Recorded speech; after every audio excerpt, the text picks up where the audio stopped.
रखन। बहुत बहुत धन्यवाद। मेरी आप सबसे विनती है, मेरे भाइयों इधर जो बाहर जा रहे हैं, पहले इधर सुनो जरा, इधर देखिए। आज का जो दिन है ना, ये ऐसे महान भाई लक्की शाह बंजारा जी का दिन मना रहे हैं। हम अपने जीवन काल का सारा समय उनको समर्पित कर दें, फिर भी वो समय कम है और हम कुछ चंद घंटे और चंद मिनट नहीं उनको समर्पित कर सकते। मुझे इस बात का खेद और अफसोस है। इसलिए मैं आपसे विनती करता हूं, शायद आपको पता नहीं है जिन लक्की शाह बंजारा जी की हम बात करने जा रहे हैं वो है कौन। मैं मंचसीन सभी महानुभावों का धन्यवाद करता हूं और आपको संक्षेप में मैं विनती करता हूं, बैठिए, हम आपको 2 मिनट में बताएंगे आज आप कितने बड़े यज्ञ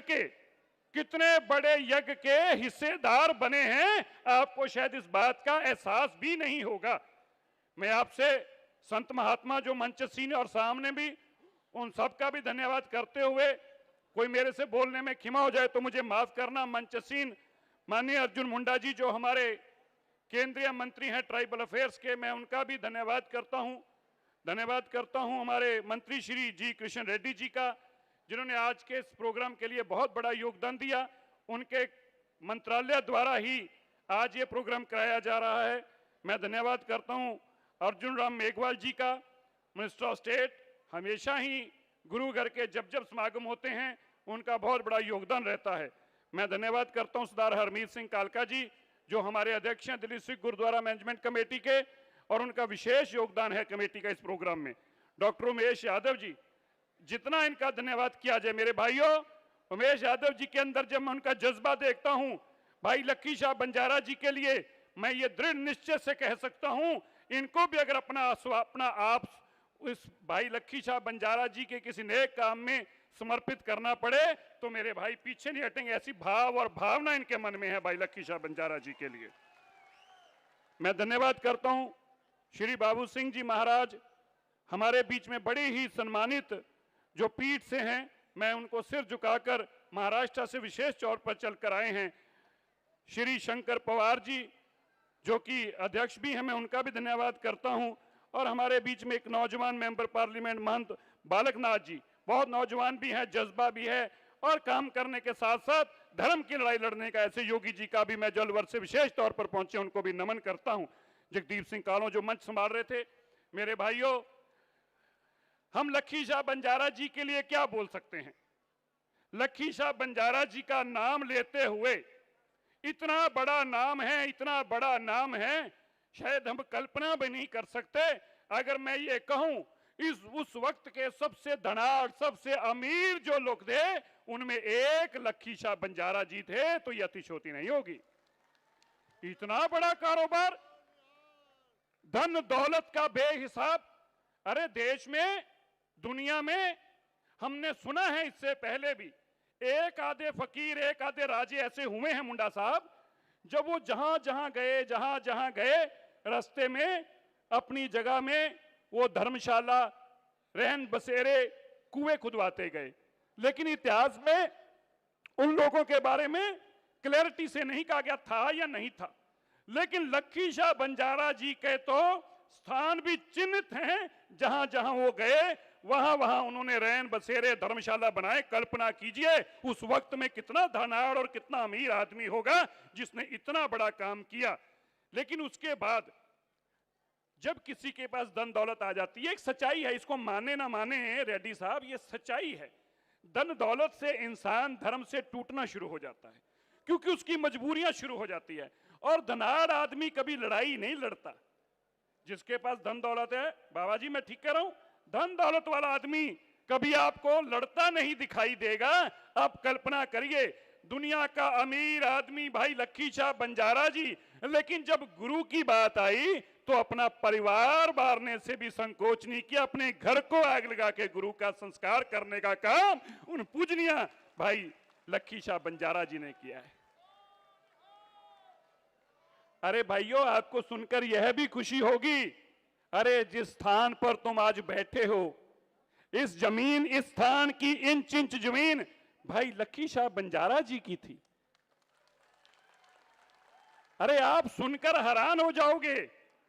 उनकी कोई जमीन जायदाद दिल्ली में ही नहीं, देश की पार्लियामेंट जिस स्थान पर है, महाराजा रणजीत सिंह जी ने खोज करके वापस वो जमीन गुरु साहब के नाम कराई, क्योंकि ये जो हमारा पार्लियामेंट और राष्ट्रपति भवन है, मुंडा जी आपकी जानकारी के लिए भी, रामपाल जी रामनाथ जी आपकी जानकारी के लिए भी, मेघवाल साहब, ये स्थान सिखों से जगह अक्वायर की गई, इसकी एवज में पाकिस्तान हमें जगह दी गई और फिर ये पार्लियामेंट हाउस और राष्ट्रपति भवन बनाए, क्योंकि ये रायसीना हिल बाबा लखी शाह बंजारा जी की वसीयत थी। अरे आपको कभी कल्पना है 7-7 हजार एकड़ जगह यमुनानगर में, अनंतपुर साहब से लेके कहां कहां तक, और खाली जमीन जायदाद ही नहीं, गुरु घरों के साथ उनकी अथवा सेवा ये थी, जब परिवार को कोई अपने बच्चे को लड़ाई में और ये पता हो कि सामने शहादत होगी, मरना तय है, औरंगजेब का समा हो और अपने घर पे गुरु साहब का लाके संस्कार करना, ये पता था, अगर पता चल गया तो बंद कर देंगे, सारे परिवार को मार देंगे, पर इस बात की परवाह ना की। ऐसे थे लखी शाह बंजारा जी, आज हम उनका दिन मना रहे हैं।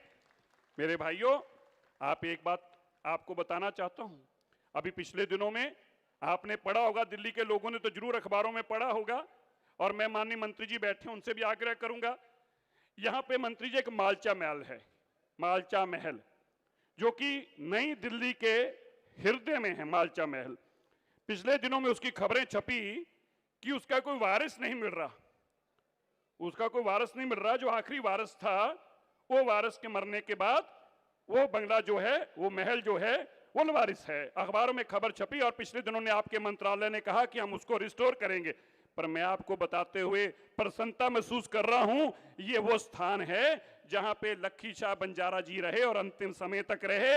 ये मुगलों का पुराना किला था, जो लॉज थी, जिसको कहते थे शिकार के लिए लॉज थी, जो लखी शाह जी के पास थी, और अंत समय तक वो यहीं पे रहे, उनके परिवार रहे, जिसको आज मालचा महल कहते हैं, वो भी लखी शाह बंजारा जी की ही वसीयत है।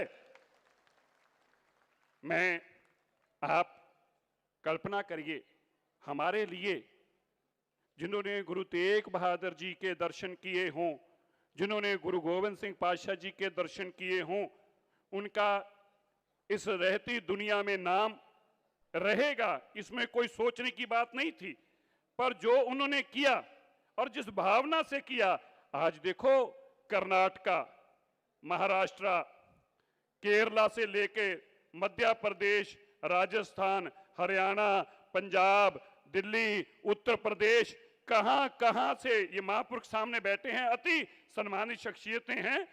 मैं आपको नमन करता हूं, कहां कहां से लोग आ जाए हैं। क्यों आए हैं? क्योंकि भारत सरकार ने 75 साल के इतिहास में पहली बार याद करने का काम किया है। यही मंत्री जी बैठे हैं। रेड्डी साहब, मैं आज को एक बात बताना चाहता हूं। रेड्डी जी जरा इधर तवज्जो दीजिए, हम आपको एक बात बताना चाहते हैं, फिर अपनी बात करिएगा।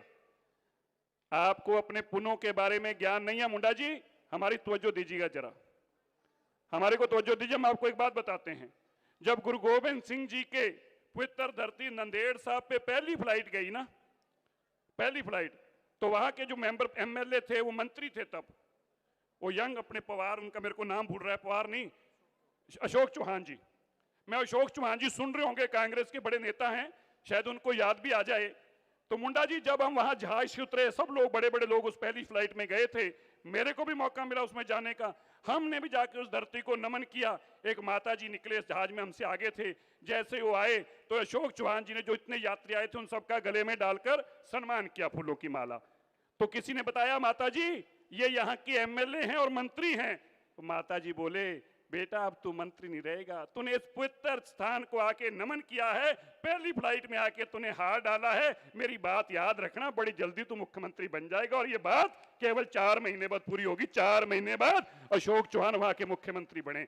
आपने भी गुरु तेग बहादुर जी की ऐसी ही सेवा की है रेड्डी साहब। मैं इसलिए कह रहा हूं, चुनाव आपका भी पास में ही है, परमात्मा बड़ी कृपा करने वाला। आप आज मुझे कह रहे हो, और मेरे देशवासियों, मुंडा जी आप हमारी बात याद करो, या हमें बुलाएंगे या नहीं बुलाएंगे पता नहीं, भूल जाए तो अलग बात है, लेकिन हम आपको ये दावे से कहते हैं एक दिन फिर मंच पर हम खड़े होंगे और इनको ये बात याद दिलाएंगे, गुरु तेग बहादुर जी की आपने सेवा की थी, आप भी मंत्री से मुख्यमंत्री बन गए, बात हम आपको एक दिन याद कराएंगे। ये परमात्मा की सेवा अथाह करने के लिए मैं ये बात आपको इसलिए कह रहा हूं, आप बड़ी सबसे बड़ी तीर्थ यात्रा पे आए हैं, इससे बड़ा यज्ञ नहीं हो सकता, इससे बड़ी तीर्थ यात्रा नहीं हो सकती। गुरु तेग बहादुर जी के ऐसे जो शिष्य हों जिन्होंने गुरु साहब का अंतिम संस्कार किया हो, जिनके गुरु ग्रंथ साहिब महाराज, जो गुरु गोविंद सिंह पातशाह जी ने जो इन्होंने दर्शन किए हों, आज आप उनके पास पहुंचे हैं, इसलिए आप बड़े धन्य हैं, बड़े पूजनीय हैं और आप इतने पुण्य का काम करके जा रहे हैं। परमात्मा आप पे भी अथाह कृपा करेगा, अपने कल्पना नहीं की कितनी बड़ी आप पे भी कृपा होने वाली है। मैं फिर से धन्यवाद करता हूं और उम्मीद करता हूं हम मिलकर, भारत सरकार जिस तरह से गुरु साहिबानों के दिन मनाने शुरू हुए, इससे पहले कुछ और ही लोगों का दिन मनाया जाता था और जबरदस्ती मनाया जाता था और कहा जाता था अब भी मानो, ये बड़े लोग थे वो मानना पड़ता था क्योंकि सरकार मना रही थी। अच्छा हुआ ऐसी सरकार आई जो गुरु साहिबानों को याद कर रही है। मैं आपका धन्यवाद करता हूं, कोटान कोट शुक्राना करता हूं। वाहिगुरु जी का खालसा, जयकारे दे जोर ना छड़ दियो यार, वाहिगुरु जी का खालसा।